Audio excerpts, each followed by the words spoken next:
Only one specific category of human being outlasts a narcissist, and it is never the individual you might assume. The traditionally powerful often crumble while attempting to combat them. Those possessing flawless boundaries simply depart before the profound transformation can take place. Jung suggested that the unconscious makes its selection long before the conscious intellect can grasp the reasoning. A narcissist does not form attachments by accident. They calibrate themselves to a specific nervous system, a particular history of resilience that aligns with their dysfunction, much like a key sliding into a lock. But here is the detail no one discloses. The survivor isn't the most poised or the most introspective. The survivor is the solitary one holding an alchemical talent to transform the narcissist's venom into their own individual strength. This video explains why you were designated not as a casualty, but as a candidate for a harrowing transformation. Remain until the conclusion, because the specific trait that lured them in is the precise instrument that will eventually dismantle their influence. You were designated by the narcissist because your formative years taught you to tolerate what others would instantly dismiss. The narcissist does not select a companion based on affection or genuine rapport. They choose based on practicality. They are hunting for a specific utility. When they evaluate a room or navigate a digital platform, they are not searching for the most radiant or the wealthiest individual. They are searching for the person with the highest capacity for emotional labor. They are searching for you. But why you? What did you project that sent the signal for them to move in? You broadcast the subtle, involuntary signs of someone harboring old, unaddressed scars. Specifically, you manifested the scars of the protector. Carl Jung noted that the unconscious mind externalizes itself into the world through our daily conduct. You might believe you are simply being compassionate, attentive, or a dedicated listener. But to a narcissist, your conduct signals something more fundamental. It signals that you are hardwired to prioritize the requirements of others over your own sense of reality. This conditioning typically originates in childhood. If you were raised in a setting where the guardians were emotionally stunted, volatile, or distant, you had to adapt. You realized that to remain safe, you had to be useful. You learned to interpret the atmosphere. You learned to monitor the expressions of your parents to gauge if they were hostile or despondent, and you modified your presence to regulate their internal states. If they were aggressive, you became quiet. If they were miserable, you became the counselor. This is a survival tactic known as fawning. It is the capacity to override your own defensive instincts and instead become accommodating and helpful to the source of the threat. You learned that the only way to navigate chaos was to absorb it and neutralize it. Imagine a child witnessing their mother venting frustration in the household. Their sibling flees, but this child moves toward her, offering assistance, making jokes, trying to repair the atmosphere. At 8 years old, they already grasped that pacifying someone else was the only route to security. Decades later, the narcissist identifies that same reflex in you immediately. This scar always reveals itself later in life, often during moments that appear trivial. You are on an initial date. The server makes an error with the order. The person you are with directs a biting, slightly hostile remark toward the staff. A person with no history of trauma would feel immediate discomfort. They would view this hostility as a significant warning sign. They might even remark that it was unnecessary, or they might decide right then that there will not be a follow-up date. They categorize the behavior as unacceptable, but you do not categorize it. You try to rationalize it. Your intellect immediately begins constructing justifications for them. You think perhaps they had an exhausting day at work, perhaps they are just meticulous about their meal, I should help them unwind. You smile, you pivot the conversation, and you try to dissolve the tension. You accept the emotional weight of their poor behavior onto your own shoulders. The narcissist observes this reaction, and in that instant, they know they have secured their target. They see that you did not demand accountability. Instead, you tried to repair the situation. They realize that you are a person who will strive to earn their validation even when they do not deserve it. They see a companion who is habituated to walking on eggshells. This is why they designated you. They require a vessel. The narcissist carries a massive burden of internal shame and disorder, but they refuse to experience it. They need a partner who will experience it for them. They need someone who will fret when they are gone, who will weep when they are cold, and who will attempt to fix their disasters. They need you to carry their shadow. You were selected because you are a specialist in endurance. You have an incredible talent for tolerating discomfort. You can go weeks without having your requirements recognized, and you will still remain. You can be insulted, and you will still attempt to bridge the gap. You can be ignored, and you will still try to find a link. To the narcissist, this does not look like love. It looks like a resource. What they never grasped is that the same scar that made you easy to exploit is the scar that eventually makes you impossible to destroy. Your stamina wasn't a flaw. It was armor masquerading as devotion. They chose you because of your wound, but you outlast them because of your underlying power. Here is the part that is painful but must be recognized. Your empathy, your warmth, and your patience were converted into weapons. These are noble characteristics, but without limits, they become dangerous. The narcissist did not fall in love with your essence. They fell in love with your trauma reflex. They saw a person who would never quit no matter how toxic it became, because that person believes that love is synonymous with suffering. But identifying this is the primary step to shattering the cycle. This isn't a badge of merit. It's an indication that you are recreating a struggle that started long before them. You are attempting to rescue them in the way you wished you could have rescued your guardians. You are trying to be good enough to finally be cherished. The narcissist depends on you remaining oblivious. They want you to think you're simply a compassionate person, but you're not just compassionate. You were trained to put others first, even when it damages you. And training can be dismantled.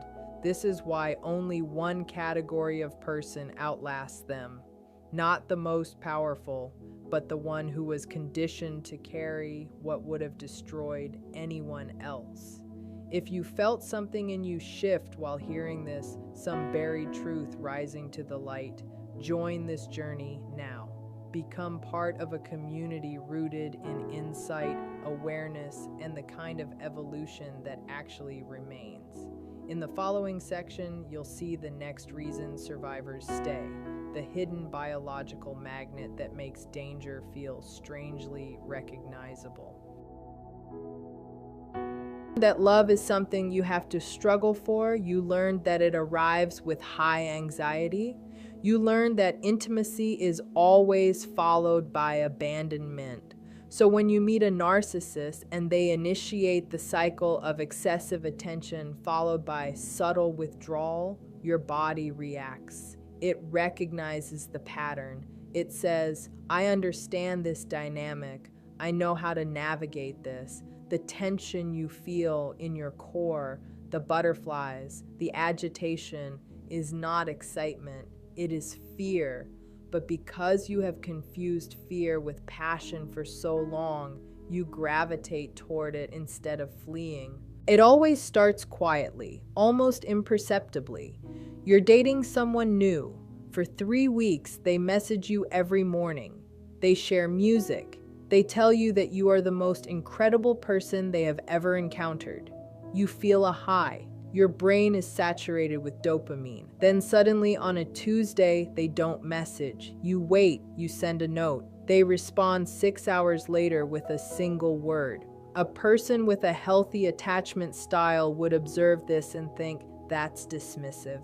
Or, they seem erratic, I'm losing interest. They would feel repelled by the coldness. But you don't feel repelled. You feel activated. Your heart begins racing. You check your device every few minutes. You review old messages to see if you said something incorrect. You start performing. You try to be more humorous, more lighthearted, more captivating to win them back. The withdrawal of their warmth triggers a survival impulse in you. You are pursuing the dopamine surge. You are pursuing the relief of them returning to you. The narcissist instinctively understands this. They operate on a reward schedule that fluctuates, what behavioral science calls intermittent reinforcement. This is the most addictive form of conditioning known to researchers. It is the same logic that makes gambling addictive. If a slot machine provided a payout every time you pulled the handle, you would eventually get bored. If it never provided a payout, you would walk away. But if it provides a payout sometimes, unpredictably, you will sit there until you have lost everything. The narcissist is the slot machine. They give you moments of intense validation, the win, followed by periods of coldness or mistreatment, the loss. You stay because you are always anticipating the next win. You convince yourself that the benevolent version of them is the genuine version and the cruel version is just an anomaly. You tell yourself, if I can just be patient enough, the person from the start will reappear. Jung called this the compulsion to repeat. It is the unconscious impulse to return to the origin of our initial trauma in an effort to repair it. You are projecting your childhood requirements onto the narcissist. You are hoping that this time, the emotionally distant person will finally become available. This time, you will be worthy enough to make them stay. You are not just in a bond with a person, you are in a bond with your own history. This is why you feel like you cannot depart even when you know they are deceiving you. Your logical mind recognizes the truth, but your emotional brain is caught in a loop. You are chemically hooked on the cycle of stress and relief. The tranquility of a healthy bond feels uninteresting to you because it lacks this chemical peak. You mistake the lack of drama for a lack of chemistry. This epiphany is painful, but it is essential. You have to stop calling it passion and start calling it dysregulation. You have to admit that the magnetic attraction you feel is not destiny. It is a glitch in your survival software. You are trying to find water in a stone because you were taught that stones are the only place water originates. The narcissist is not your soulmate. They are a mirror reflecting your unhealed scars. They fit perfectly into the hollow spaces left by your childhood, but they do not fill those spaces. They expand them.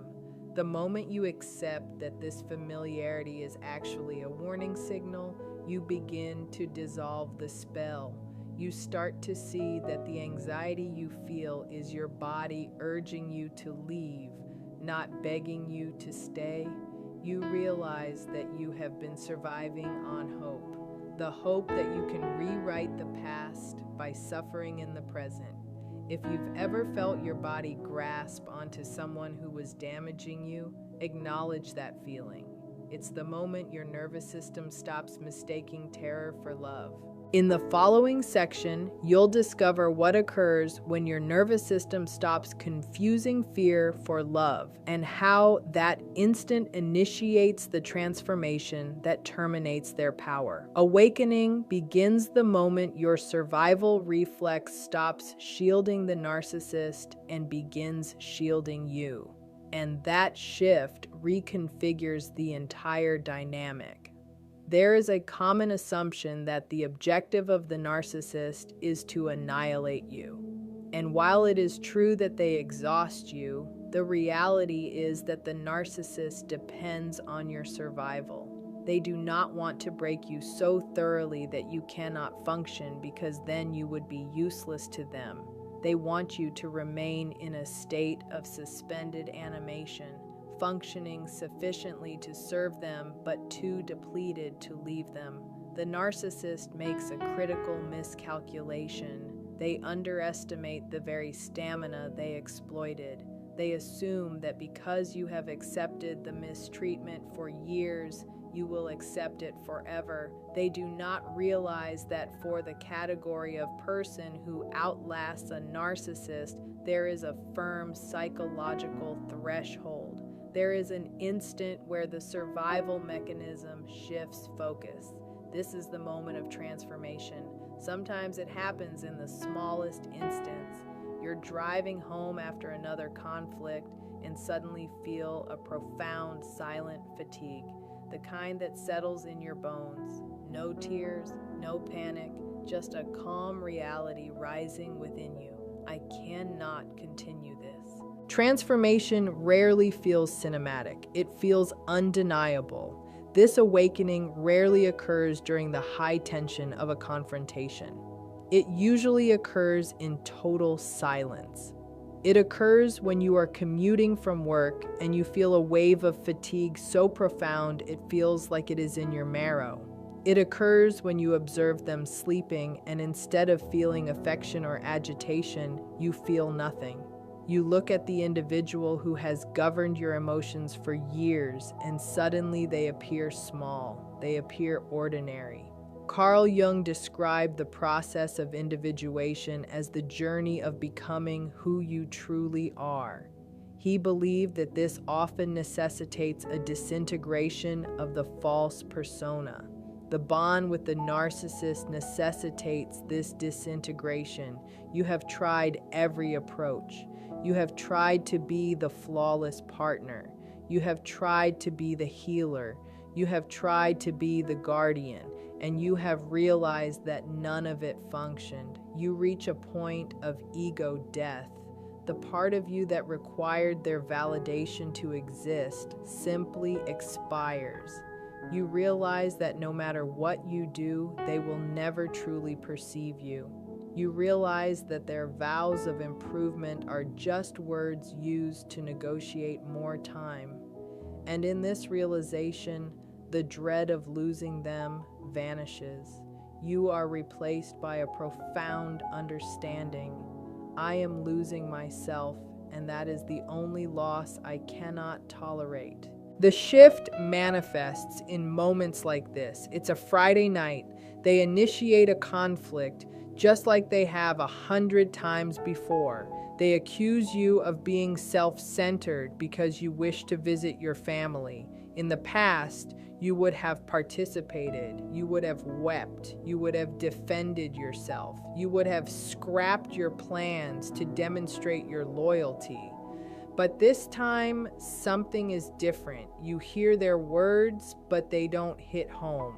You see their hostility, but you don't feel intimidated.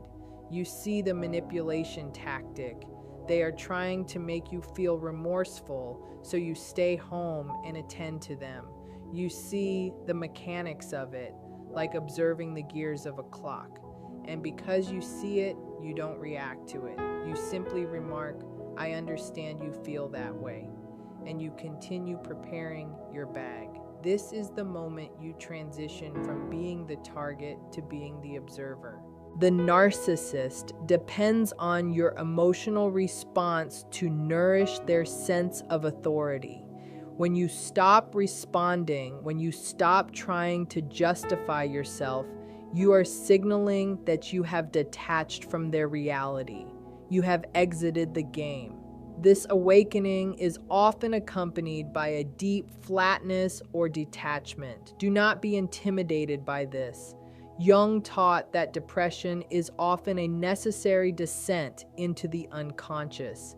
It is your psyche compelling you to halt. Your fatigue is telling you that the old way of existing is no longer sustainable. It is compelling you to withdraw your vitality from the external world, from the narcissist, and bring it back to yourself. You are not detached because you are broken. You are detached because you are exhausted from upholding a fiction. You are exhausted from trying to make a dysfunctional person whole. You are exhausted from betraying your own instincts day after day. When you finally admit to yourself, I cannot live like this anymore, you are not admitting defeat. You are declaring autonomy. You are stating that the price of the bond has surpassed the value. You are realizing that you are alone in the bond, and you have always been alone. But instead of this terrifying you, it sets you free. If you are already alone, then you have nothing to sacrifice by departing.